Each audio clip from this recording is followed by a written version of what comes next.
All right, welcome back to College Football Addiction. I've got Jeremy from Cardinal Sports Zone on to talk a little bit about this Louisville Georgia Tech game. Jeremy, thanks for joining us. How you doing, man? Thanks for having me on again, man. I love doing your show. You've always been good people to me. It's a it's a beautiful day so far as I could tell, and yeah, man, it's football season. That's what we've been waiting for all year long. I just was looking up when I was doing my prep for the show. Like we're only 2 games into the season. Georgia Tech has played 4 games so far. I guess because Wow. they played in week 0 and haven't had a bye week yet. I'm like they may be a little bit more trouble than people are anticipating. So I'm looking forward to the game on Saturday. The line has come out. It looks to be anywhere from 9 to 11 points, depending on which side you look at. I expect it to be closer than that. Uh, so yeah, I'm very excited. Once you get into football season, that's for guys like us that love football. Guys like I don't know if you played football in high school or college, but for guys like me, it brings you back to the times, and it's the most exciting time of the year for me.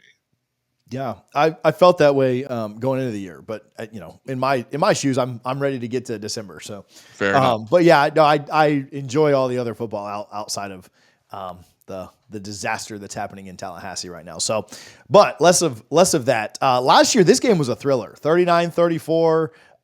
Louisville scoring 16 in the fourth to come back and win. I mean, and Georgia Tech had a good year last year, better than people expected. But man, they were this close to pulling off another massive win against a team that obviously ended up going to the ACC championship game. What is is there? You mentioned the spread, and I agree. I think it's kind of high. Now Georgia Tech did go. Their win against Florida State probably doesn't look as good. Maybe they get docked a little bit for the Syracuse loss, but I think Syracuse has, maybe one of the better quarterbacks in the conference. It does feel a little bit high to me. Now I know it's up there. I'm not trying to, I think Louisville ends up winning this thing. We'll do predictions later, but it feels high. And what is the mood toward this game there in Louisville? Well, I think a lot of people, especially with the last year, we were super confident we were going to win that game, and they were up big on us early in that game. Georgia Tech's one of those. I don't know why, but we have a handful of teams in our conference that we should beat soundly, but we always have trouble with. Now, I would not necessarily put Georgia Tech in that. That's more like Wake Forest, Boston College, teams like that. Where when we first got into the ACC, you're like, oh, okay, well, well, at least we'll have in Wake and Boston College have played a lot better than I ever thought they would. But Georgia Tech's always been one of those when we're supposed to beat them, we have trouble with them. When we're not supposed to beat them, we come in and we compete. I mean, Georgia Tech gives me all kinds of trauma, and I think they do most of Louisville as well because we were supposed to just beat the snot out of them when Jordan Travis was here at Louisville, and Mm. they came in and I think beat us like 66-12. It was something horrible. So teams like that can give you that type of PTSD. You don't really know, but the city of Louisville is definitely we like you said should beat them. There's always that opportunity. You just don't feel confident, even with the spread being the way it is. That's why I said I don't expect the game to be that much that high of a win. I do expect us to win though. I've been checking out. I've been scouting Georgia Tech all week. They and it makes sense now. I didn't take into consideration the fact they played twice as many games as most people have, but they do seem to be doing some good things down there. They've not turned the ball over a ton. We have to force turnovers to win this game on Saturday. It's kind of been the Haynes and Haynes show. Like Haynes King is kind of their one man wrecking crew, but then obviously their running back Haynes also does a really good job, and it almost feels like the strategies are you either let King get his and shut everybody else down, or try and shut King down, and if other people get off, like that's fine. But man, Haynes King has certainly been good both with his arm and his legs this year. Even in their loss to Syracuse, which they almost came back in that game. They did turn the ball over some, so you mentioned that, and I think that would be really big for Louisville to force a couple. Um, how much does I mean, nobody loves to see a dual threat quarterback because it's just one more thing to prepare for. But how well equipped is Louisville to handle that this weekend? So that's the thing that gives me the most worry because we've already shown against inferior teams that we played so far this year. We have shown how well we can play, but then we've also shown that our weakness probably is a dual threat quarterback. So I'm not really sure if this is a situation where we were kind of like playing down to our competition and not really worried because we knew we'd probably, we knew we were going to win both games, but right now, the way it looks now, that's why when people ask me, "Oh man, they say we look really good. What are your predictions for the season?" I'm like, "Well, let me see Georgia Tech. Let me see us play against Notre Dame. Then I can give you a true opinion. You cannot really ever base uh, predictions or how well the season is going to go off of two teams that aren't really that competitive. And no disrespect to them, but they're literally in two different leagues. So yeah, it's I'm not sure yet, but you could tell if you watch the first half of the opening game, you could see that we were holding back on the playbook. At halftime, we started putting in every second, third, fourth teams. So we've not got to play a complete game yet. Even against Jacksonville State, you could tell that we weren't opening up either side of the playbook that much. So I'm interested. I'm excited.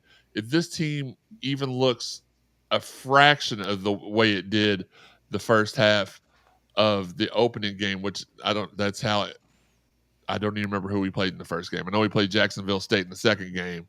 Uh, as soon as you say it, I'll be like, oh yeah, that's right. That's how insignificant it was to me at the time. I was just glad to be able to see football again. But but if we play even a little bit like we did the first half of that game, it's going to be a special season. Yeah. Austin P. Let Yeah, me look yeah, it yeah. up See, too. that's why I I knew it couldn't. was somebody. I knew it was somebody with one of those double names that you never heard. That you never Yeah, watched one of their games ever.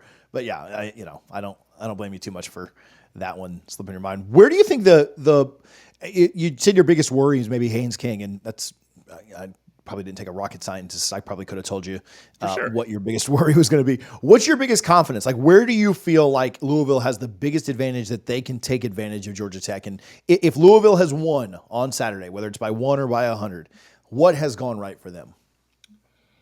Well, if they've won, then they've contained the rushing attack, and that's something that we've really been good at. Is in prior years is containing the run, but we've also had issue.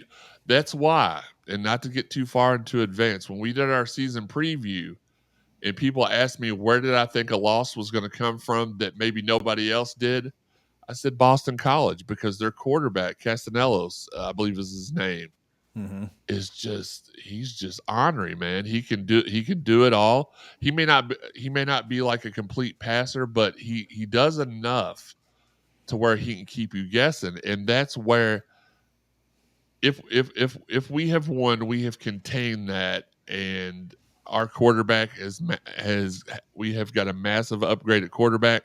And listen, a lot of Louisville fans are on the crap on Jack Plummer train. I'm not. I think he did a fantastic job last year. Are there things he could have done better? Absolutely. But we won double digit games. He managed the games perfectly. The one that stands out in my mind the most is the Notre Dame game because he surgically made sure that we ran off enough of the clock to where all we did have to do is kick field goals. So, but we've got to upgrade because Shuck can throw it longer. He's more accurate. So if we to answer your question, you know how I am. I start going off on tangents because I love talking about football. If when we have won this game, we got to be confident. It's because we have established our rushing game, which is about five backs deep at this point, and we have contained their rushing game. So big picture, and then we'll get like a score from you, and we'll get out. Big picture, you talk about running quarterbacks, and Louisville's set up to I mean certainly their schedule is not easy. But they're set up to do anything they want. You know, you start 2-0, and you were the team in the ACC championship last year. Certainly have a chance. Now they play some tough competition, and you think about Haynes King. I think Riley Leonard next week is very mobile. You think about Kevin Jennings when they play SMU, very mobile. Cam Ward probably doesn't have to be as mobile, but certainly can be in spots, and you saw that against Florida. Think about even later in the year when you had to play Kentucky. Like Vandergrift looked fairly mobile at times against Georgia last week. And so this really is a test. And it's like how they do in this one against Haynes King, who may be like maybe the most heady out of all the – and then Castellanos at Boston College. I didn't even mention him. You think about Haynes King might be the most heady out of those, so he might be the smartest runner, but there are definitely guys that are more athletic and more talented than him coming down the pike. And so you kind of, this is a big litmus test game, this is more about the Georgia Tech game, but it's a big litmus test game to see if this is going to be something that Louisville can handle or slow down. Nobody can ever really handle a mobile quarterback, but can slow it down more than others because they got a lot more coming down the pike that is able to move their feet too. And that's what I've been telling everybody. This game, I know it sounds cliche, but this game, for me, I'm going to be able to determine what the rest of the season is going to look like. Because, as I said earlier, we've not opened up. We almost have been running a Tecmo Bowl style offense where you pick from the 4 or 5 plays, and that's what, different variations of them, but not really open the offensive playbook. On defense, we've been moving Ashton Gelati around to different spots on the field. Didn't show a lot of that, but in the first and second game, we moved around a little bit. But yeah, absolutely, I'm gonna be able to tell how the rest of the season is gonna go by the way we have game planned for Haynes King and with the Brahms and Ron English at the helm. I feel confident. I feel more confident than I did with the last coach. And to end this off, I'd never worry about a team that brags because they only lost by 1 point. So, what is your?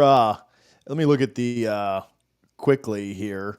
The over/under for this game is set. I mean, on ESPN anyway, is set at 57.5. So fairly high. What's your score prediction for this one? Okay. My score prediction. Let me do the math in my head.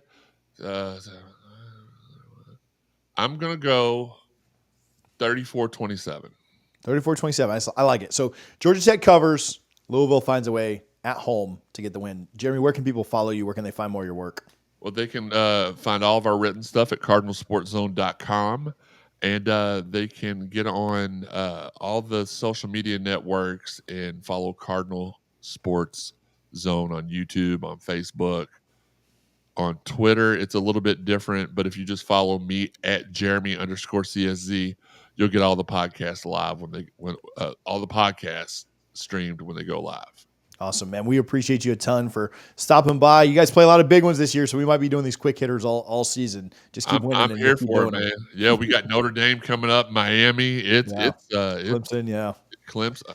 How do you forget Clemson? That's how you know you've got a big schedule when you're like, oh yeah, y'all got a tough one this year, man. So, but Betty, we appreciate it a ton, man. You have a good one.